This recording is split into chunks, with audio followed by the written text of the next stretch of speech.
What's going on, guys? In this video I'll be showing you how to connect APItoolkit to Slack. The first thing you need to do is to head over to APItoolkit.io. If you don't already have an account, you can go ahead and click on start a free trial and create an account.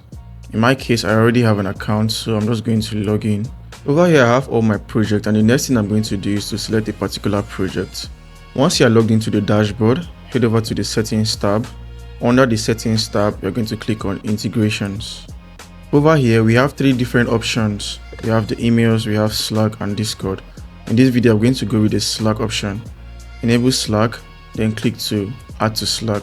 You will now be redirected to another page asking you for permissions to access your Slack account. All you need to do is click on the drop down button. You select a particular channel where you want to give this access to. In my case, I'll give it to the random channel. Then you click on allow. As you can see, we have successfully connected our APItoolkit account to our Slack channel.